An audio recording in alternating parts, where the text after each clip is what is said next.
Yo, what is going on, guys? Welcome back to the Journey Podcast. I have a really special guest today. His name is Sean Mcdevitt out in Austin, Texas. Someone that I have not yet to meet in person, but someone that I vibe with on a very spiritual level. I first discovered Sean last year before COVID, just through mutual friends. We started following each other.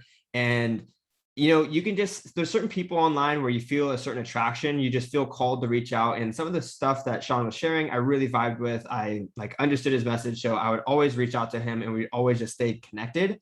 Recently, I learned that Sean is actually writing a book, something that I have personally gone through myself. I know it's an extremely difficult, daunting task. And so I wanted to show up and give him support and, just help him see his vision all the way through the finish line. And I am actually really, really excited to talk to Sean because I want to understand his story, his origins, and also talk about the book he is working on as well. So Sean, thank you so much for showing up. I really appreciate you being here. Why don't you give the people a quick little intro as to who you are? Yeah, I really appreciate the epic introduction, Zach. And what you were saying can attest to the benefits, the positives of social media. You and I have talked about this previously. There are a lot of negatives about social media, which I don't disagree with, but people kind of forget the positives insofar as it can connect to people like you and me. And you feel like a close friend. I feel like we've hung out a ton already, but it's weird that we haven't met IRL just yet. So I'm looking forward to it, my man. Awesome, brother. Awesome. Well, I'd love to, let's actually talk about your current situation now. Like, what does your life look like? Paint a picture as to who the current Sean Mcdevitt is today. And then we'll go back to the beginning and figure out how you got here. Yeah, that's a great question, Zach. And I really appreciate how your podcast is focusing on the journey because the end result, it's paradoxical. It's not really what we're trying to do. The goal is the journey. But where I am right now is my wife, Dayla, and I own a fitness and nutrition coaching company called DLD Nation. We actually quit our jobs, our normal 9-to-5 jobs, quote unquote, when we were working for the man, as I often say, about 4 years ago, and started coaching basically on the side. We saw a lot of impact being made. We were helping a lot of people and it encouraged us to just keep growing. And so where we are right now, as of late August 2021, we have 27 coaches who are on staff. So we have a ton of registered dietitians, certified strength and conditioning coaches, CPTs, all that good stuff. And within our team, and what I really love about what we're doing, Zach, is we try to support our clients from all angles because we realize, as you know, that a fitness journey is more than just macros and lifting. But not many people, or at least teams that we found, really support the mindset, really support the strategies and habits and the tools that people can use to see success on their fitness journey. And that has led me to writing the book that I'm now writing, which is basically encapsulating all of those variables around fitness that are more than just macros and lifting. So talking about gym anxiety, how to get over that, talking about how do you communicate your journey to friends and family who may not understand. Like, we've all taken those snarky comments at times from people who don't really understand the journey or what we're going for. In addition to helping clients with that or readers of the book, it's, hey, what do you do when your weekend eating sucks, but you're crushing it during the week? What do you do when you go on a road trip? Like, what are some strategies you can use on your next vacation to stay on point? And the book was a genesis of our clients. We have a weekly mindset training session over Zoom that we host once a week. That was started right when lockdown happened in 2020 because we saw that our clients needed way more support.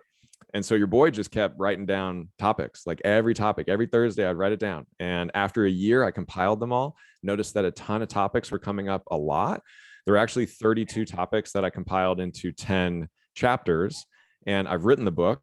And now I'm personally going through, doing a read through, doing editing. And then I'm excited to connect with your editor, Sean, to eventually push this book out. I'm hoping to get it out there by the holidays this year, fingers crossed. That's beautiful, man.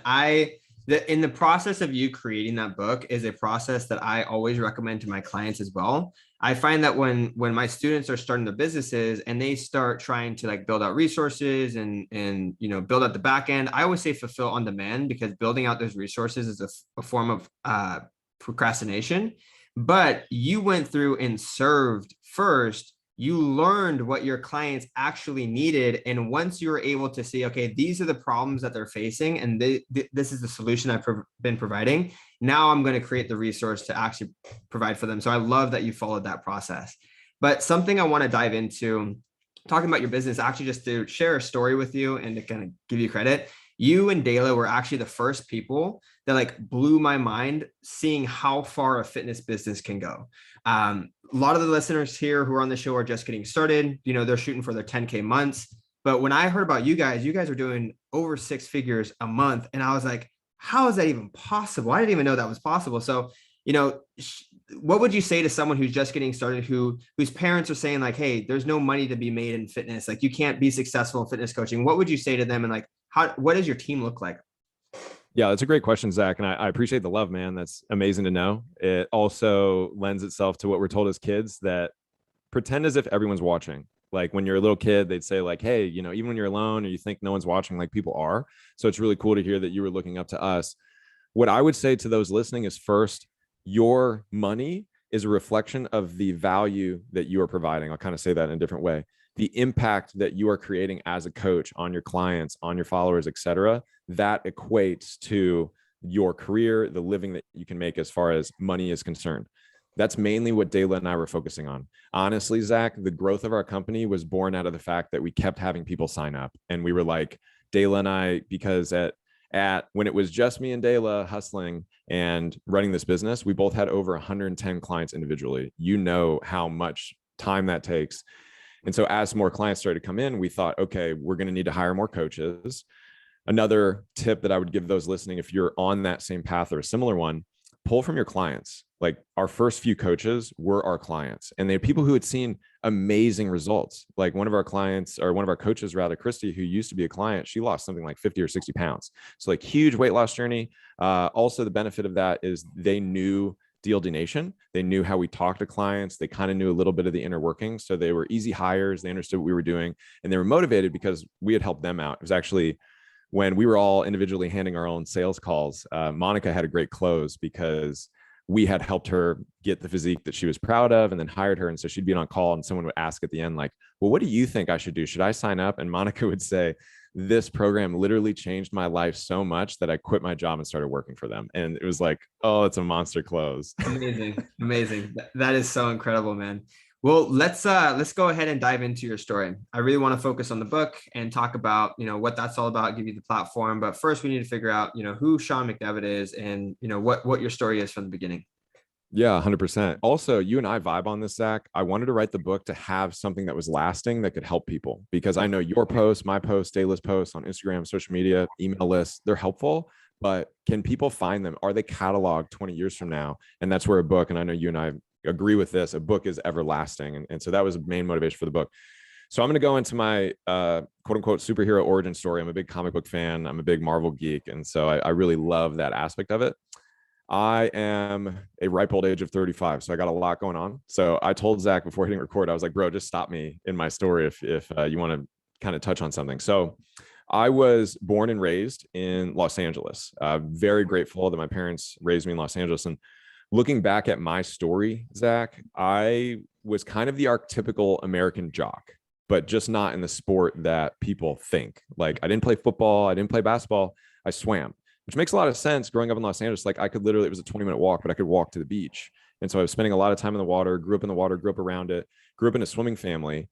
And I saw a lot of success. I was a multi-time Los Angeles City champion, both at an individual and a team level. I eventually, and I'll get to it, moved to Austin, Texas, actually to swim, and lived with a host family for 6 months before my parents moved, got a hell of a lot faster, won a Texas state championship in a relay. My point being, I was this really good student athlete who was getting and seeing a lot of opportunities, and doors were opening because of how fast I was getting. The swimming community is really, really small, which is neat. So I grew up and know a lot of the Olympians that went to the Olympics between 2004 and 2012, which is super cool because I got to see their work ethic. And that's what helped me. It was me hitting a wall. Like at 10 or 11 years old, I got my ass kicked in a meet, right? So I'm in the warm down pool. My dad's like, how's that feel? I was like, man, that sucked. And he was like, do you know what they're doing? I was like, what do you mean? He was like, they're doing doubles. He was like, they're doing Monday, Wednesday, Friday, like 2 workouts. I was only doing 1. So he was like, why don't you try that? Let's see what happens. So I tried that. Fast forward like a year, all of a sudden I'm doing great. And then I hit another wall. You know, people are beating me again. And my dad's like, well, the older kids are all lifting. Why don't we get you in the weight room and do that? So I got this schooling in not only life, but in business and how to get over challenges and obstacles from mainly my dad and the swimming community.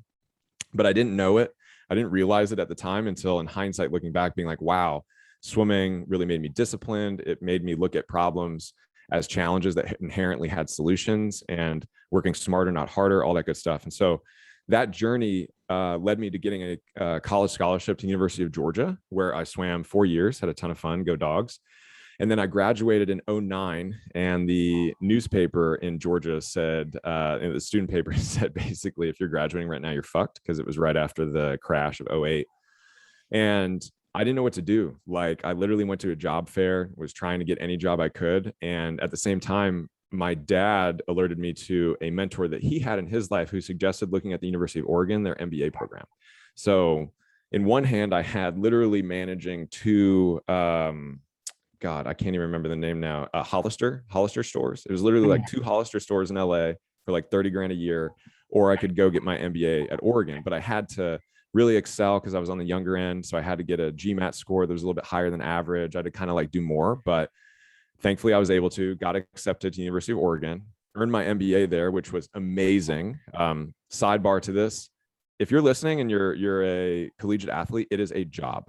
So Georgia for me was amazing. It gave me a lot of opportunity. If you're a collegiate athlete, they support the hell out of you. Like, Zach, there were classes I'd be like, hey, can I take that one? And they'd be like, all right, the average in that for athletes is a D. But we highly recommend you take something else. So like, to have that benefit in college was huge. But when I got to Oregon, I was like, wait a minute, I just need to be a warm body in a seat at like 9 or 10 a.m. So that was my college experience. So I was like partying a lot and like doing that. Earned my MBA, actually ended up getting married, not to Dayla, but to my ex-wife. And we moved down to Los Angeles. I worked at a talent agency for a year. And then kind of because I needed a way out, I was getting too stressed with that life. If you're listening, or if Zach's watched Entourage, I was like Lloyd, but it's very, very, high pressure, high stress situation. So I kind of bailed out of that job and got into affiliate marketing, which is coupons and deals. So understanding how that worked has really helped us with what we do now. I did that for about 8 years, like almost 8 years. And towards the latter half of that, that's when Dayla and I started working on the side with our business. It was probably like the last year or two of my career as a 9-to-5er. We started working on this business on the side, and it really started to take off. In there, just to kind of wrap a bow on it, I was married previously for almost 4 years. We lived in LA for a couple of years, and then we moved back to Austin.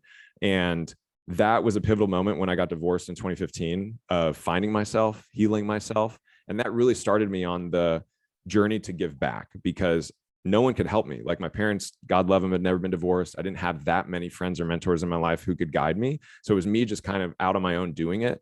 And it gave me a lot of power, and it showed what could be done. And so then I wanted to turn around and help people. And that's only persisted with what we do today. Dude, you have lived many, many lives, many, many different lives. And I'm sure you look different at every single stage. Right now, this is the Sean that I know. But for you to be in affiliate marketing for 8 years, I don't know anything I've done for long enough for 8 years, let alone that's just being one chapter of your life. So that's pretty damn incredible. And you know what I really think is incredible about your story is, like, it sounds like you've really found your groove within the last few years of your life, and it's just been exponentially successful. Where there's a lot of people who are listening to this podcast who are in my audience that are in their 18, 19, 20s, younger than 25, that think it's too late for them, or they're not like getting the results that they want to see yet. And so I think it's really, really cool to see that, like, 30s is the new 20s. It's you can be successful in your 30s, and it will just completely make up for all the mistakes that you make in your 20s. Yeah, you have anything to say riff off of that? Yeah, totally. And for those listening who are in the younger demographic, you have a lot of time. Be patient. You're building your house, so to speak, brick by brick. I do a lot of life coaching and mentoring, and I actually have an individual who I've coached in myriad ways, and I've actually known him since he was 14. He's now graduated college. He's working for himself, and he's looking to become a coach. And so he's asking me for insight and whatnot. And I just told him, like, hey, be patient. In 3 years, if you're doing coaching full time, that is a win. So don't be mad if over the next 6 months it's going to be challenging. And to your point, Zach, I love letting people guess how old I am, because they typically say I'm in my late 20s, which is a nice like ego stroke for me. But it really shows that, like you said, you can do anything at any age. Like when Dayla and I started DLD Nation, I was, I think, 32, like 31 or 32. Dayla was like 27. And you wouldn't expect people to start a company where you're like, damn, like, oh my God, these guys are doing it. and we started it later in life. That's also just not to say that we don't regret that time previous, because I hear from people sometimes, I'm sure you have clients or people listening have clients, they go, oh man, like I wish I would have figured this out sooner. You could do away with that. Like you figured it out now, so now go. And you have as much time, sky's the limit.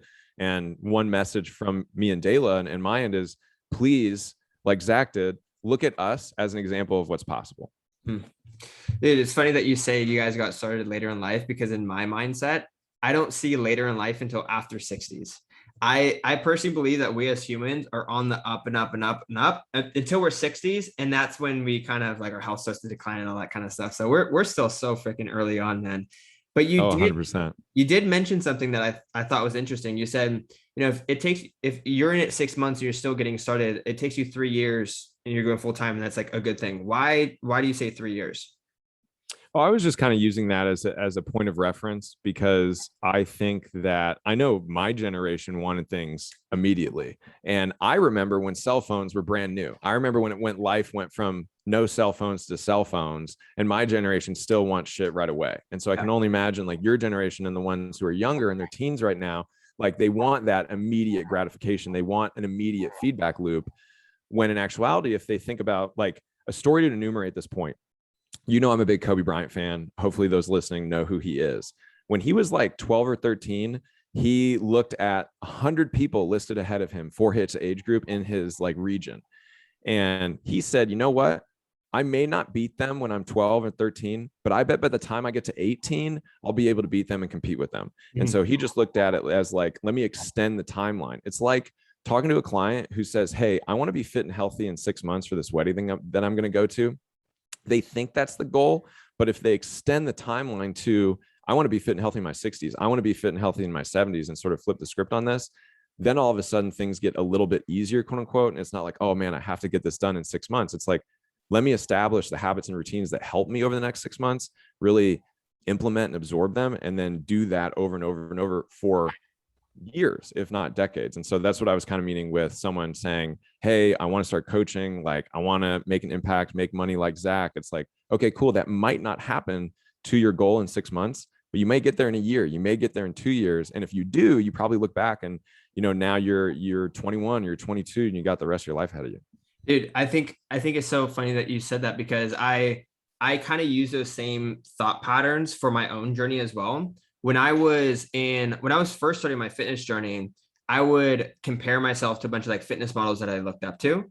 And I would study their journey. I would watch everyone's like transformation photos and be like, okay, so he started in 2008 and this is where he is in 2012. This is the physique that I want. And then I would look at another person, like he started in 2005. This is where he is in 2010.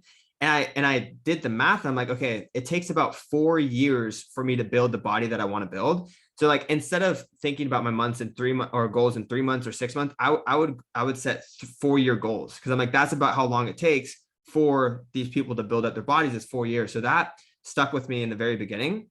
And then also with building my business, you know this, and the listeners know this too, is I didn't go to college. So I looked at it, I was like, okay, I'm 18 now. It's going to take 4 years for my friends to get out of high school or get out of college. So I'm going to give myself 4 years to figure out what I want to do, or 4 years to build this big business, or 4 years to really have my stuff together. So I think that's really, really cool to give yourself long enough time for things to actually play out the way you want it to. Yeah. Do you mind if I add something to that point? Of course, dude. So my dad, as you'll find out throughout my story, has been very influential in my life. I'm an only child. He's been a great mentor for me. He's also a serial entrepreneur, and he's in his mid-70s right now and still working. So if you're listening, like, it is still possible. And he would tell me with my first couple jobs, he would say, just work there for 18 months and then poke your head up. Like get in for a year and a half, like meet people, network, do your thing, and then pop up and be like, do I want to stay here? Like, do I want to do another year or two? Or like, the relationships that I've made with other people, can I jump to another company? And that's kind of what I did with the talent agency in LA. I worked at the talent agency for a year. It was a ton of fun, but it was super stressful. Like I literally had stress nosebleeds. I bled on the computer a couple times, and I had lunch with an old friend and her husband, and I basically complained. And she was like, why don't you come to my company? Like there's an opening, I'll throw your name in there and you can interview. And that's what got me into affiliate marketing. And so that, just taking that advice of like, get into something for a little while, see what happens, because especially if someone's listening, they're 19, 20, you have a ton of time.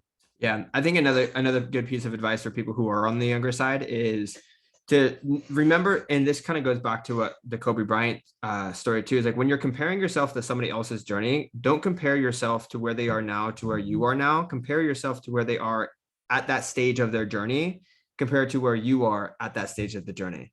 And like a good example of this is like when I was first starting my businesses back when I was like 22, 23, I would compare myself to people who are 27, 28 and be like, God, they're crushing me right now.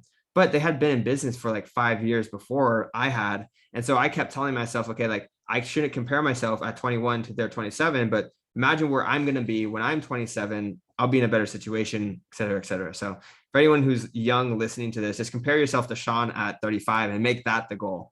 That's what I would say too, Zach, for you. Like you and your business will be way more successful at 35 than I am right now. And I would hope that way, right?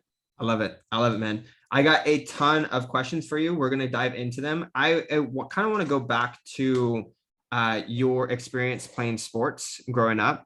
Do you think that, well, first off, would you consider swimming an individual sport or a team sport?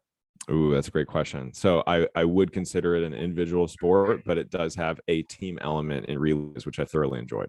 So that was the same with me. I used to race mountain bikes back in high school, and it was very much an individual sport. But you judge yourself based on the team score, but like it's like an individual thing. So I'm curious, how did swimming and the individual sport mindset carry over into your entrepreneurial journey? Yeah, that's a great question.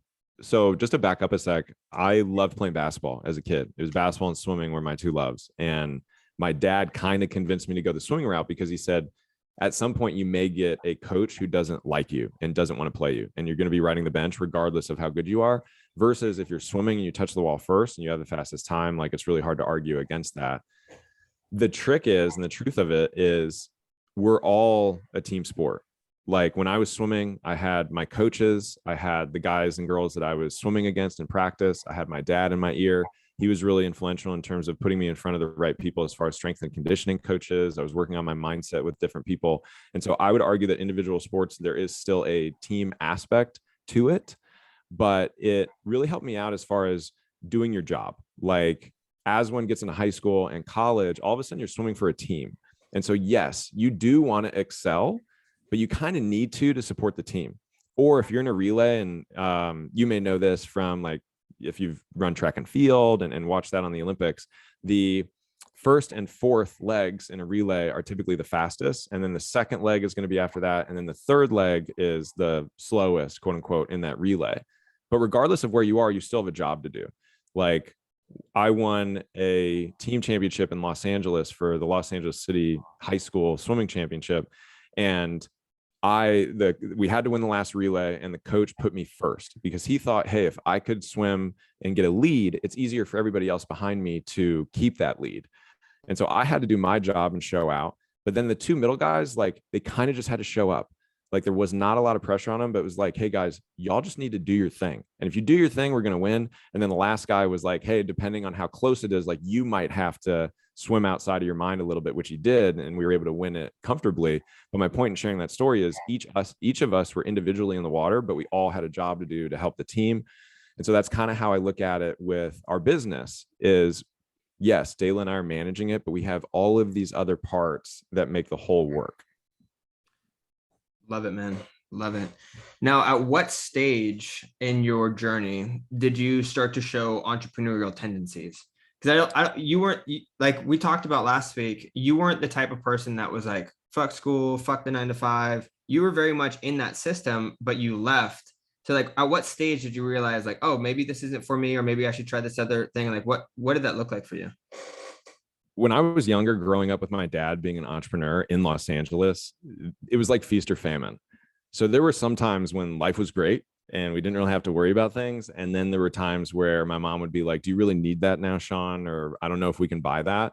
And so growing up as the son of an entrepreneur, like my dad was very much like, you should work for yourself and like, don't work for anybody and create it for your own. But as an experience from childhood, I saw a lot of stress and a lot of tumultuousness with my dad's work, because sometimes he would be at the early phases of his business. We weren't making a lot of money, and then he'd get to the top and sell it and it'd be great. And then he'd start a new business again and it would start over. And as a kid growing up in that, I was like, man, I'm kind of tired of the volatility. And so my goal going into the working world was just to work for somebody. And I was like, yo, this is cool. Like in my affiliate marketing career for like my last few years before I quit and did DLD Nation full time, I was making over six figures. I was making anywhere between 100, 120 a year. And that's a lot for most people. So I was like, yo, I'm good. Like I'm getting paid. I really don't have to worry about keeping the lights on. But at the same time, I always had the history with my dad and him saying, hey, if you really want to make an impact, if you really want to make money, you got to work for yourself. And so I kind of had that in the back of my mind. And it honestly took Dayla evolving into who she is now, because she was a labor and delivery nurse who is like, Zach, we got into an argument once over a website because she was selling programs and she was like, man, I woke up and have like 5 DMs. I got to get to them. And I was like, what if you had a website and then you could wake up and you have like all of those sales taken care of already? And she was like, I need to go for a walk. This is stressing me out. Oh, that's so funny. Right. But eventually she became more of who she is now. And that encouraged me to look at it as like, okay, let me try this. And, you'd asked earlier, like, what do you do with friends and family kind of negging you? We had to deal with that on Dayla's side of the family. Like, they're all great now. And that's what I would tell people listening. Like, those who love you, family who are meant to be in your life, they will come around and support you once they see what you're doing. But it was really challenging because they literally wanted to schedule an intervention to stop Dayla from what she was doing. And on the flip side, my dad and mom were like, hey, we see what y'all are doing. Like, keep going, keep doing it, keep doing your thing. Like, you can make that impact. And so again, it was sort of like a team. Like, I believe we all rise together, but I do tell Dayla that I think growing up in the household of an entrepreneur has allowed me to a little bit better ride the ups and downs of our current life.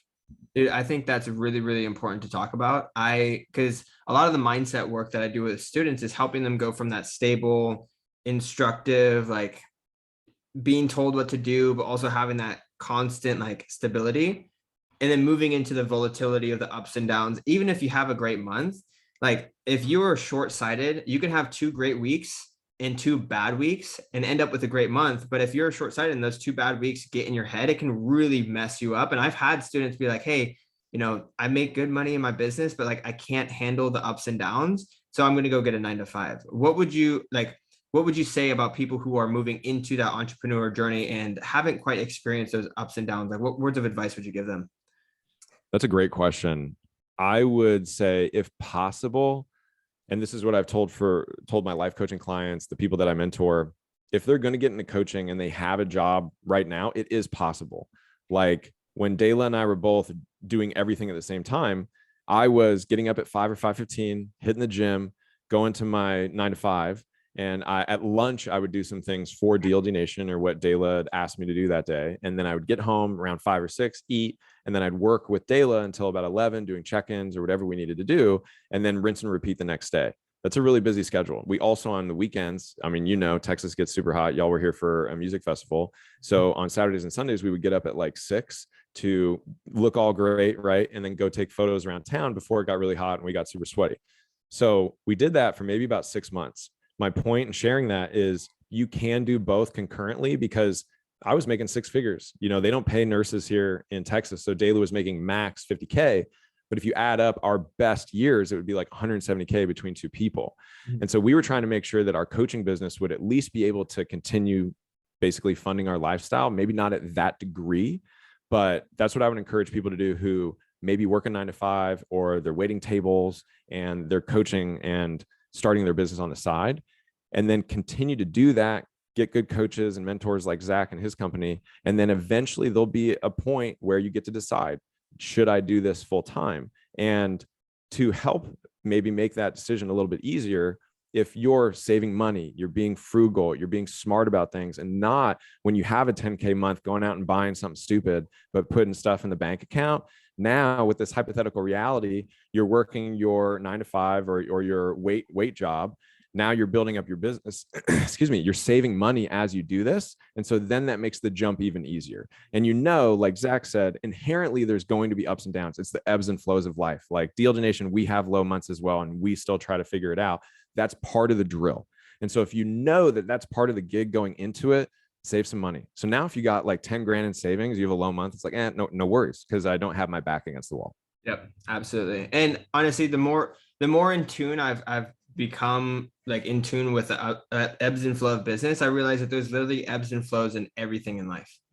Everything in 100%. life is all just the frequencies and ups and downs. But if you play your cards right, you can minimize the downside, maximize the upside. And something that I actually talked about in my book is there's a period of time in which I was bussing tables, I was taking classes, and I was going to school. And in that time, you have to make sacrifices. Like there are like, you're not going to be able to sleep in. You're not going to be able to go out with your friends and party all night. You're not going to be able to have the convenience to relax and watch TV as you're getting started. But those 6 months can set you up for the rest of your life and radically change the direction of your life. I heard a quote that was from Alice in Wonderland through the Looking Glass book. And I say this all the time. It's in my book. It's one of my favorites. It's the Red Queen is talking to Alice as Alice is like running through this race, but she's running as fast as she could. And she's staying in the same exact place. And the Queen goes, "Oh, Alice, in this race, you have to run twice as fast to get anywhere you want." And I looked at that quote and I'm like, okay, here I am doing what I'm supposed to be doing, going to school, bussing tables, running as fast as I can. Most people would say that they're tapped out. That's a full-time gig right there. If I want to get anywhere in life, I need to run twice as fast. And that's exactly what you and Dela did in that period of 6 months. You're waking up early, you're going to bed later, you're making sacrifices, you're working on the weekends. You guys are running as twice as fast, but that's what you need to do in order to get anywhere significant. Dude, I want to co-sign that 1,000,000%. It's also a big part of my swimming journey was my parents telling me at a really young age, because I had a goal at maybe like 9 or 10 to swim in college. Like I thought the Olympics was almost like playing in the NBA. So I was like, I don't know if I'll get there, but I feel like I could get a college scholarship. And my parents told me to do that, Sean, you're going to have to miss some parties. Like you're going to have to miss some social events. And that's going to be kind of tough, but just keep your eye on the prize and the goal. And then my school here in Texas had a big deal because there was like 3 of us signing letter of intents the same day. Like we were all going to these amazing schools. And at that time only, Zach, did I have friends hit me up being like, "Oh, I get it. Yeah. Like, I get why you didn't go to this party. I get why you left early. I get why you had to bounce so you could get up early." And they only understand it sort of in hindsight. And then I did want to mention on the ebbs and flows of life, you are 100% correct. It's a part of life. An analogy that really helped me out, and this will resonate with you being out in San Diego. It's like surfing. Like Dude, you're out in the... It's literally what I was thinking too. Go ahead. Yeah. So basically, yeah. And you're talking to 2 California kids. Like when Zach told me where he was from, I was like, "Oh, Salinas, fuck yeah." He was like, "How do you know where that is?" Yeah. But growing up in LA and San Diego, you spend a lot of time in the water. And like if Zach and I were out there surfing, like you're out there with your boys, you're catching party waves, like you're dapping each other up, you're having a ton of fun. Eventually someone's gonna be like, "Yo, bro, I'm hungry." Or like, I'm tired. Like, can we go take a break? And so you go into shore. So you're literally going from the flow into an ebb. But what does the ebb do for you? You snack, like you pound water, you hang out with your friends and rest and chill. And there's a lot of positives that come out to that, because then it allows you to get back out in the water. And so I think something that people get wrong is they look at the ebbs as negatives, when we actually, with the surfing analogy, need those ebbs. And it's a way for us to continue getting back on the wave. Yeah, absolutely. I was thinking, it was funny because I was thinking a different surfing analogy. But like you go out and you surf enough times, what do the surfers do before they go out? They go out and check the surf, right? Not every single day is going to be pumping with waves. There's going to be days where the waves are insane. There's going to be days where they're absolutely flat. But the days that those waves are good are only in good contrast to the days that are bad. So you need to have both. And it's funny is like with the ebb and flow of entrepreneurship, what that might look like is, sometimes I'm booked out from 7 a.m. to 7 p.m. on calls all day. And I'm like exhilarated. Then there's other days like a Thursday where I'm watching anime at 2 p.m. in the afternoon with nothing to do like that. And then on those days where there's nothing to do, just appreciate the time and just recharge and like enjoy it a little bit. But Dude, I couldn't agree more. I couldn't agree more. If you're listening, like continue listening to Zach. He knows what's up. Awesome, brother. So I want to get into your book, man. So let's talk about, the purpose of the book. Let's talk about the chapters. Let's break it down. So can you kind of give me a synopsis, an in-depth summary of the book from start to finish? Perfect. So I'm a big fan of mindset. And like I was saying about the book in general, Zach, the point is to help people on their journey. And that could be to lose weight, to get healthy. That could be to lose weight, to look a certain way. It could also be to gain weight, to add muscle to your frame. Whatever that is, I wanted to have something that was a little bit more lasting than, like I said, a social media post. And I'm a huge voracious reader. Zach is as well. If you're watching this, the video, he has a huge stack of books behind him. And so I wanted to have not so much from a legacy perspective, but a Sean's long dead, but someone can pick up this book and it helps them. So that was kind of the long-term goal of the book. And the short-term goal, it's to be a value add to our clients. So for instance, if someone signs up with us for a year, they're going to get a free book. If they sign up with us for 6 months, we're going to say, hey, this book, we highly recommend you read it. It'll answer a lot of questions and it'll set you up for success. So that's kind of the point to the book. Most of what we do here, damn near all of what we do at DLD Nation, is in service of others. It's to make an impact and provide value. And I've always loved writing. I used to write scripts. I think that's part of growing up in Los Angeles. I used to take script analysis classes, and I used to just write for fun. So now that Dayla and I have gotten DLD Nation to the point where we don't need to manage the business so much in the day-to-day, it was like, well, what do I personally want to do? How can I continue to make an impact in other ways? And so that was the genesis for the book. And it was kind of, well, one, like I said, our clients coming to me and us with their issues and challenges, and me noticing what was coming up the most.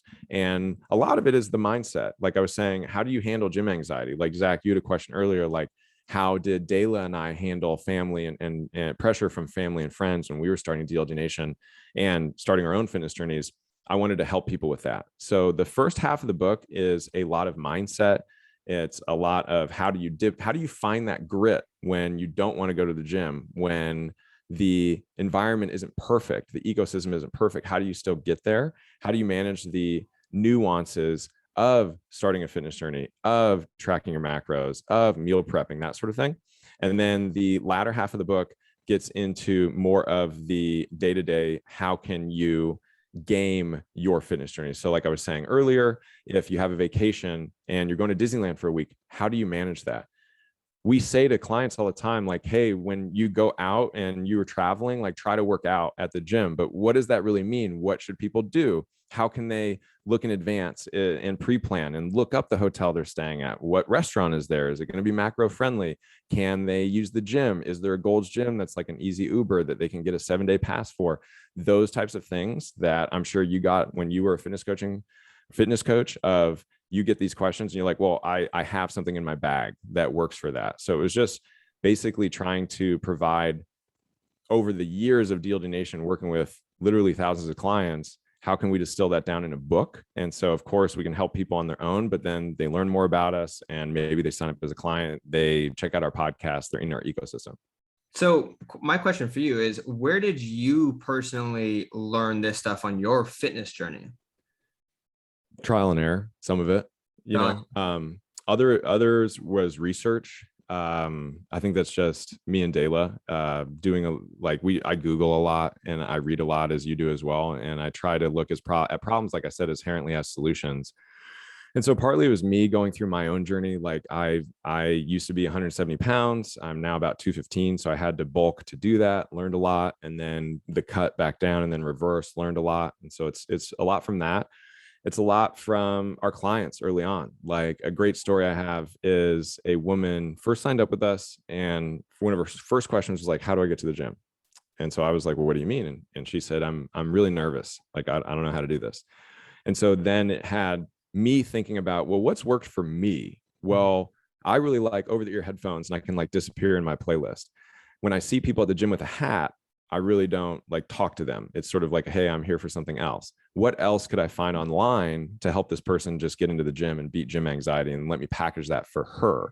And then now I have that for future clients. What was cool in that scenario is she then messaged me and was like, yeah, I ran errands for the first time today. And I was like, what? And she was like, yeah, I basically have OCD. She was like, going to the gym by myself was a big win. And so she thought, what else could I do with my time? And she was like, I went and got groceries and came home. And my husband was like so stoked when he came back and saw groceries. And then it was just like thing after thing after thing. Like she had never gone to the restroom in public restrooms. And so I messaged her and I was like, when you go in the dirtiest, rest stop bathroom, I want a picture. And so she sent me a picture of the bathroom and she was like, guess what happened? I was like, that's such a big win. So it's really just taking like my own experience of clients and then packaging it. I love it, man. And it's really important for a lot of fitness coaches to remember that the most transformative part of the fitness journey happens way before the macros, happens way before like the technical sciencey stuff. It's all the mindset and getting them into the gym, stuff that we take for granted and we forget about. So I think that's really awesome that you're solving that problem. My question for you is, what do you think is which lesson of the book is going to make the biggest impact in people's lives? Ooh, that's a good question. I would think it's a lot of what you and I have been talking about, Zach, of, and this is kind of for everything in and out of a fitness journey. And that's where I think there's beauty in a fitness journey because it applies to so much else in life. So knowing more about yourself, like we were talking, hey, we might sign up for a fitness journey because of something that's aesthetic related, when what we're really going for is long-term health, or to be happy in our skin, be confident when we take off our shirt, when we're at the pool or whatever. And so I think it's really just self-awareness. It's working on a mindset of how can I get over this challenge? It's understanding that people have done it before you if you're a client, and we can learn from them. Success leaves clues. And so it's really hard to define, what would be the biggest impact from the book. But my hope, my goal is that it teaches people not only what they're capable of with their personal health and fitness, but what they're capable of outside of the fitness realm. I'm sure you've had clients, we have had so many who lose 20, 30, 40 pounds, and they poke their heads up and they're like, wow, I dominated this in the gym. How can I take this and apply it to my career? How can I take this and apply it to my relationships? And that's honestly what I'm trying to do with the book, is just use fitness as an analogy for life. If you can succeed in this, you basically just take the structure, take the blueprint, apply it to other aspects of life. Like you were talking about, Zach, like people aren't going to get fit and healthy if they're not eating right, if they're not going to the gym. So can we get reps in that and start, stepping forward and going faster than others and learn from that? And then once we see success there, how can we apply it in other arenas of life? That's my hope. I love it, man. I'm excited to read it. I think it really is going to be a big impact. And I'll recommend all my coaches to pass it down to their clients as well. I have a couple more questions regarding the book. I want to know, which lesson in the book do you feel like you struggled with most on your own personal fitness journey? And which lesson in the book was your favorite to write and talk about?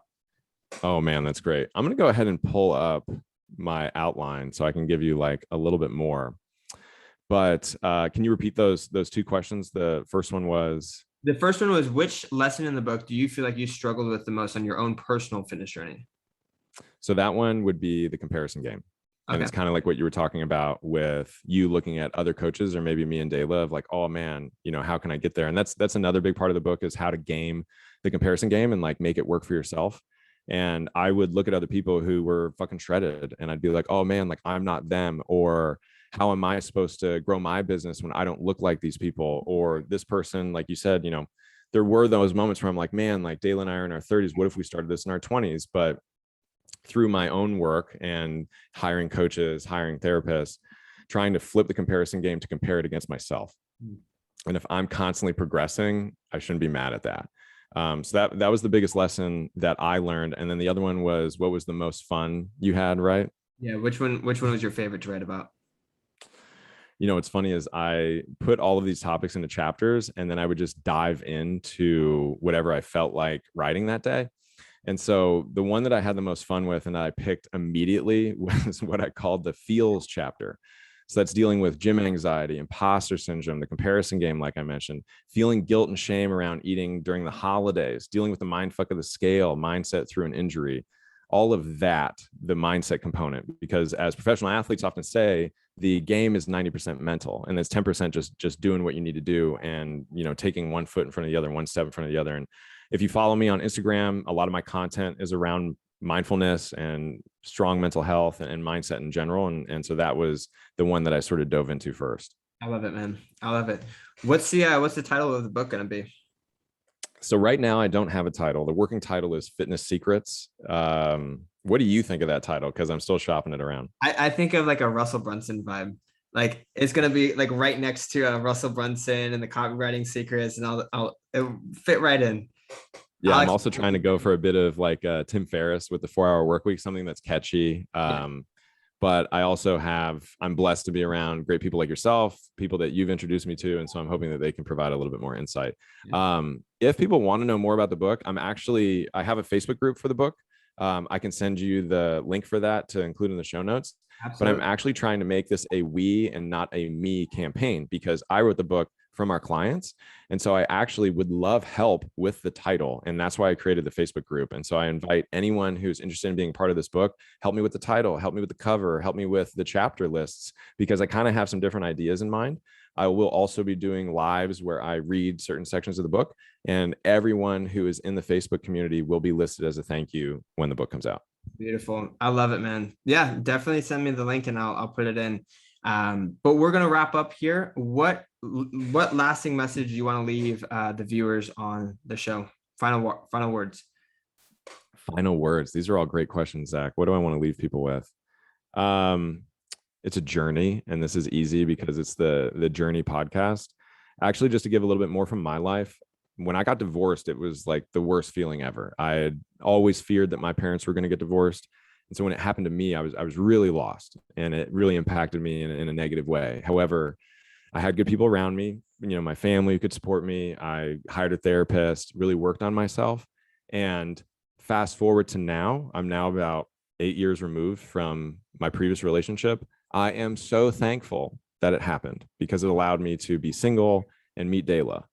And so if anything that I want to leave people with is it's the journey, and try to look at those challenges and low moments as ways to get better and to improve. And if you're doing it the right way, you're going to look back on it in hindsight and be like, wow, I crushed that. I'm so happy that happened to me. Beautiful. I love it. Sean, thank you so much. Where can the people find you? Yeah, of course. Well, first off, thank you for having me on the show, Zach. I appreciate it. You can connect with me mainly on Instagram. I'm at Fitness Shaman. Yes, there are 3 S's in the middle of that, Fitness Shaman. You can also connect with me via our company, DLD Nation. That's at DLD Nation on Instagram. And then we also have a website, dldnation.com.